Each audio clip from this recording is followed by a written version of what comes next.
itong ba? Ano ka? Buot kayo? Mo. Nato ko pa siya ito. Anak. Kailang lupa lagi. Oo. Ala. Look. Lindot man kayo na dyan. Kaya lupad ba yun? Lumaan sa mga bata no? Oh. Okay.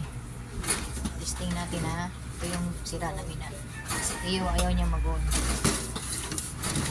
Ito. Blink na siya. Yung power supply niya ayaw ding mag-ikot.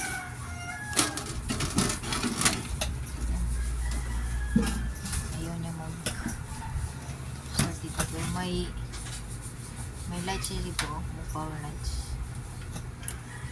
Para alam mo kung siya ano. Try natin itong palitan. Yung inayos natin na power supply. Anyway, power switch na sira oh. Yung saksakan niya. Pinalitan ko po. Nasunog kasi ito eh. Pinalitan ko ng bago ito. Tanggalin mo na itong mga screw at saka yung wire nito. Yan, then may shortcut din dito. Sa pag-on ito, no need na yung power button niya. Yan, 1, 2, 3. Lagyan mo ito ng wire. 3. Then, katabi lang niya lang. Saksakan. Saka mag-on to siya. Yan. Saksak natin. Oh. Nauna siya. Okay po yung power supply niya. Testingan natin sa sira namin na kuan.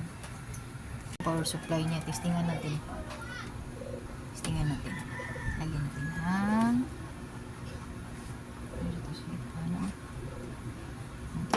1, 2, 3. Function ba yung power supply niya? Hindi ba siya sila? Gusto.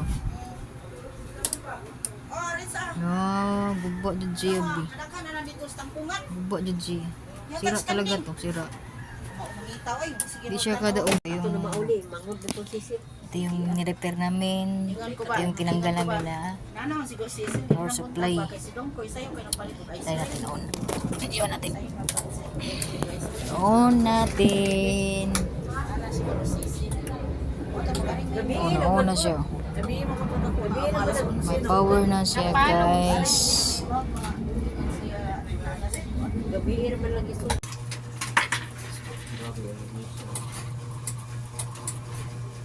Ano